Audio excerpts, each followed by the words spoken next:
আসসালামু আলাইকুম, কেমন আছেন সবাই? আশা করি ভালোই আছেন। আজকে আবার আইলাম। বাংলাদেশের কিন্তু একটা ডায়লগ চলতেছে, এটা হচ্ছে নৌকার ধানের শীষ, দুই সাপের কিন্তু একই বিষ। তো আমরা ধানের শীষও চাই না, আর নৌকাও চাই না, এমন একজনরা চাই যে কিনা বাংলাদেশটা সুন্দরভাবে পরিচালনা করতে পারবে। তো আজকে যেহেতু ডাক্তার ইউনূস শপথ গ্রহণ করলেন এবং তিনি বাংলাদেশটার অন্তর্বর্তীকালীন সরকার হিসেবে দায়িত্ব পালন করতেছেন, আশা করি সে একটা সুন্দর জায়গায় বাংলাদেশটা নিয়ে যেতে পারবে, এইটা আশাবাদী এবং ওয়েলকাম জানাচ্ছি তাকে। তো এখন তারা নিয়ে কিছু আলোচনা করব। সে চট্টগ্রামের ছেলে এবং তার বর্তমান বয়স 84 বছর, দুই পা কবর চলে গেছে অলরেডি। যাই হোক, তার কোনো লোভ লালসে, হিংসা প্রতিহিংসা এগুলি নাই। কিন্তু শপথ গ্রহণের সময় যেটা দেখলাম যে ওখানে মির্জা ফখরুল ইসলাম ঘুরঘুর করছিল, এখন সে কোন ইচ্ছায় ঘুরঘুর করতেছে সেটা আমি বুঝতেছি না। কিন্তু আহ, আমি চাইবো যে ডক্টর ইউনূস কোনো দল সমর্থন না করুক আর কি, সেটা তার জন্যই বেটার। কারণ যে ছাত্র সমাজ তারে এই জায়গায় বসাইতে পারছে, সে যদি কোনো জায়গায় কোনো দলের সাথে সংঘবদ্ধ হয়ে কাজ করে, তো সেক্ষেত্রে ছাত্র সমাজ আবার সেটা সরাইতেও পারে। তো একটা ছোট্ট গল্প বলবো মাশরাফিরে নিয়ে। এই মাশরাফি হচ্ছে আওয়ামী লীগ সরকারের সাথে যোগ দেওয়া, যে সে কত বড় একটা বাস খাইছে দাদু, এটা আপনি বিশ্বাস করবেন না। আমি নড়াইলে গেছিলাম একটা কাজে, তো কাজে যাওয়ার পরে এক অটো চাচার অটোতে উঠছিলাম, ওঠার পরে এরপরে ওনারে কইলাম যে চাচা, মাশরাফি কেমন কাজ করে এলাকায়? কয় খুব ভালো কাজ করে। আমি কই পরবর্তীতে যদি সে দাঁড়ায়, কয় এক চান্স হয়ে যাবে তার, মানে বিরোধী দল বলতে যে কিছু একটা দাঁড়াবে তার সাথে, সেরকম দাঁড়াবে না।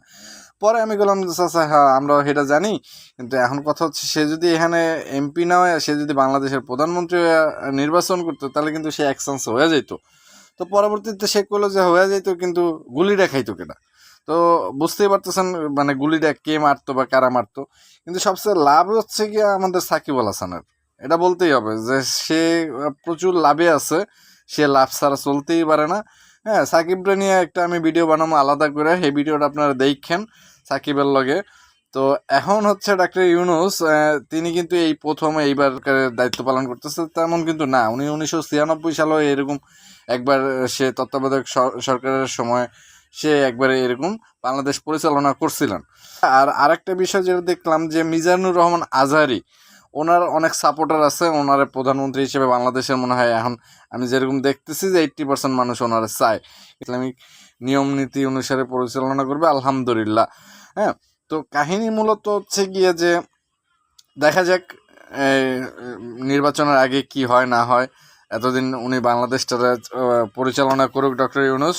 তিনি গ্রামীণ ব্যাংকের সিইও, এবং উনি আসার সময় ওনার যে প্রোটোকল দেখলাম দাদু, এটা হচ্ছে গিয়ে কোনো এমপি মন্ত্রীর এরকম প্রোটোকল দেয় না।